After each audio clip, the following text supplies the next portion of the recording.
3 پاکستانی شہری جو سعودی عرب گئے تو زندہ تھے، لیکن وہاں سے ان کی لاشیں واپس پاکستان آ رہی ہیں۔ یہ سٹوری دیکھتے ہوئے مجھے یہ خیال آ رہا ہے کہ ہم میں سے وہ انسان جنہیں اپنے مصیبت یا دکھ مرض کا پتہ چل جاتا ہے وہ بڑے خوش قسمت ہیں۔ کئی تو بیچارے ساری زندگی مرض کا پتہ نہیں چلتا اور ہم اگلے جہان پہنچ جاتے ہیں۔ یہ میں ان بندوں کی بات نہیں کر رہا جو قتل کر دیے جاتے ہیں، بلکہ میں ان کی بات کر رہا ہوں جو قاتل ہیں، جو ظالم ہیں، جو ظلم و ستم کرتے ہوئے قبروں میں جا پہنچتے ہیں۔ خواتین و حضرات، سٹوری بڑی دکھی کر دینے والی ہے، اور مجھے ایسی سٹوریز صرف ایک خبر ہو یا دعا کرنی ہو مرنے والوں کے لیے یا ان سے ہمدردی کا اظہار کرنا، اگر یہ نہ ہو تو شاید میں اس پہ بات نہ کر پاؤں، کیونکہ یہ ایسے غمگین کر دینے والے ٹاپک ہیں کہ ان پہ بات کرنا آسان نہیں ہے۔ 3 پاکستانی پٹھان باجوڑ سے جن کا تعلق ہے، وہ پاکستان ان کی میتیں پہنچی ہیں اور گھروں میں کوہرام ہے، لوگ رو رہے ہیں، اور یہ ایک ہی کہتے ہیں خاندان کے 3 افراد تھے، 2 سگے بھائی تھے غالباً، جن کو دوسرے پٹھانوں نے مار ڈالا۔ ان کی کوئی پیسے پہ لین دین کی بات ہوئی، تنازع ہوا، جس کے اوپر دوسرے پٹھان گروپ نے یہ تینوں بندوں کو قتل کر ڈالا۔ اگر آپ سعودی عرب میں پاکستانیوں کے قتل کی لسٹ نکالیں آج تک، تو میرا خیال ہے کہ اس میں زیادہ پاکستانی کے جو قاتل ہیں وہ پاکستانی ہی ہوں گے۔ سعودیوں سے بھی لڑائی ہوئی ہوگی، پاکستانی جیسے سعودی کو مار دیتا ہے، سعودی نے کبھی پاکستانی کو مارا ہو، لیکن ایک دوسرے کو قتل کرنے، لیگ پولنگ میں، ایک دوسرے کا برا چاہنے میں ہم پاکستانیوں سے بڑھ کے کوئی نہیں ہے۔ کسی کو میری بات بری لگے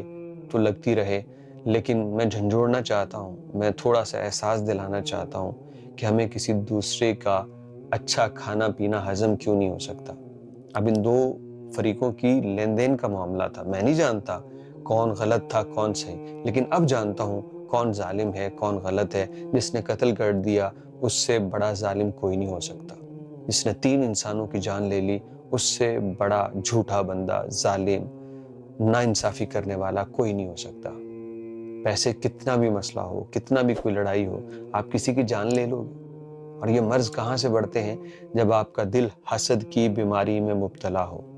کوئی اچھا کھا رہا ہے، کسی کی اچھی تنخواہ لگ رہی ہے، کسی نے مہینے کا 4-5 ہزار ریال کما لیا، بچا لیا ہے، تو مجھے اس کا حسد کیوں، میرے دل کو تکلیف کیوں پہنچے؟ اصل میں کیا کرتا ہوں، میں جب کسی کی خوشی سے جلنے لگتا ہوں تو آہستہ آہستہ میں اپنے آپ کو انہی راہوں کی طرف لے کے جا رہا ہوں جس کا انجام قاتل بننا ہوتا ہے، جس کا انجام دوسروں کی حق پہ ڈاکہ ڈالنا ہوتا ہے۔ اللہ تمہیں برباد کرے، اللہ تمہیں نیست و نابود کرے، جنہوں نے 3 اتنے ہنستے گھروں کو اجاڑ دیا، 3 نوجوانوں کی جان لے لی۔ سعودی عرب میں ہے، ابھی تک میں نے جو ریسرچ کیا، یہ پکڑے نہیں گئے، پکڑے جائیں گے، یا آپ کوشش کریں گے یمن کے راستے وہاں سے نکل کے پاکستان آنے میں، لیکن ظاہری بات ہے، ہماری تو دعا ہے کہ تم سعودی عرب میں ہی پکڑے جاؤ، اور پھر وہاں کا نظام جو ہے وہ تمہیں کوئی رعایت نہیں دے گا اور تمہارے ساتھ انصاف کرے گا۔ ایک روز اللہ کی حضور بھی پیش ہونا ہے، وہاں بھی جا کے کس منہ سے پیش ہوگے؟ جب ان لوگوں کے ہاتھ تمہارے گریبانوں اور گردنوں پہ ہوں گے تو تم اس دن کس طرح سے بچ پاؤ گے؟ اللہ مرحومین کو، اللہ مقتولین کو بلند درجات ان کے فرمائے، ان کی لغزشوں کوتاہیوں کو اللہ درگزر فرمائے، اور پردیس کی یہ زندگی سے سب کو چھوٹے بڑے دکھوں سے اللہ محفوظ رکھے اور سہولت والا رزق عطا کرے۔ آپ سب کے لیے میری دعائیں، ایک دوسرے کے لیے بھی دعائیں کیجیے، اور کوشش کیجیے کہ ہم کسی کے ساتھ حسد، جلن کے جذبات نہ پالیں۔